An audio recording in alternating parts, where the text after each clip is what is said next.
Hello. So now I'm on to my fourth favourite film, which is 1994's Forrest Gump. Out of all my favourite films, this is probably the one that gets me the most properly emotional. I mean, just starting to rewatch it when the piano music starts up at the beginning and we see the feather drifting through the sky, I really start feeling a bit sensitive then. So I think the first thing I should talk about with this movie is Tom Hanks because he absolutely makes this movie. I just really can't see it working so well if anyone else was playing Forrest. It's the first film I can remember seeing Tom Hanks in, but after everything else I've seen, he's always been my favourite actor. He just does such a good job of becoming the characters that he's playing, and he definitely does that here with Forrest. He having to maintain this certain attitude throughout the film, as well as all his expressions. There's the way he repeats the same phrases like "I'm Forrest, Forrest Gump." The way he says things without really comprehending the deeper meaning, and he doesn't really talk very much about how he feels. It's just he just tells things as they are. A lot of the time you see quite mysterious stuff going on around him while he's just staring into space. And Tom Hanks is able to use Forrest's character to create some funny moments as well, like when we first see him at the university football game, he doesn't really understand how the game works. He just knows that when somebody hands in the ball, he's got to run in a certain direction and he has no idea when he's supposed to stop. Or when he's talking about how he was wounded in Vietnam and he says, they said it was $1 million wound, but the army must keep their money because I ain't seen a nickel of that $1 million. I mean, there is something a little bit manipulative about it, but he does manage to make Forrest this truly innocent man that you want to root for, and the whole film hinges on that.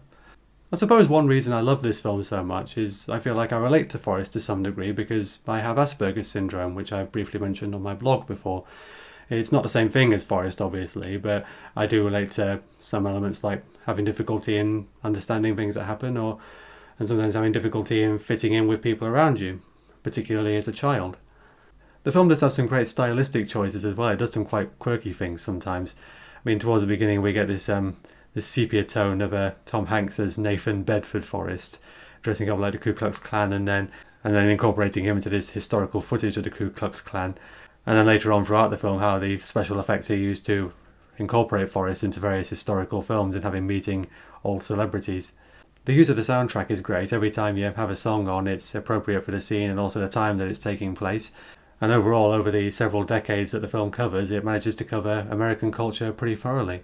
So most of the film, we're watching Forrest living his life, going from one adventure to another, basically being carried on the wind, and it's a great thing to watch. I mean, the first big emotional moment is when, as a boy, he's trying to get away from the bullies, and his leg braces fall off, and he starts running, and this great running musical theme starts up, and we see he's finally found something that he can do really well.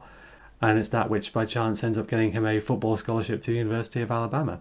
After he graduates, he joins the army and he ends up doing very well there because with the kind of person he is, he functions well with having quite simple rules and being told what to do. And once you tell him what to do, he does those things really well. He goes to fight in Vietnam, which is portrayed in quite simple terms because of how we're seeing things from Forrest's perspective. He doesn't understand the actual motivation behind what's going on, he just sees what's happening. When his platoon gets attacked, he saves a number of his friends and he gets a Congressional Medal of Honor for it, but he doesn't consider what he was doing heroic. He just saw people that were saying, "Help me, Forrest," and he thought you better help them. We see him get really good at ping pong. We see him go into the shrimp fishing business because of a promise he made to his friend who was killed in Vietnam. And it is great seeing him manage to fit into everything he does in his own way. So with the side characters, I really like Gary Sinise as Lieutenant Dan and the character arc that he goes through. How after he gets wounded in Vietnam and loses his legs, he feels like he doesn't have a purpose anymore and it would have been better if he had died.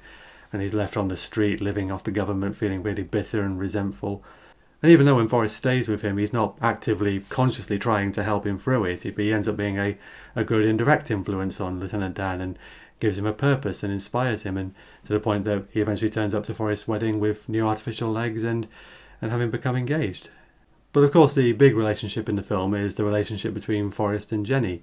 Now a lot of people who watch the film don't really like Jenny because they feel she treats Forrest quite badly, and other people say that the movie has this conservative message where Forrest does everything that people tell him and he ends up happy and successful, whereas Jenny tries to break the mould and break the rules and she ends up going through a string of abusive relationships and contracting what is implied to be AIDS and then dying young.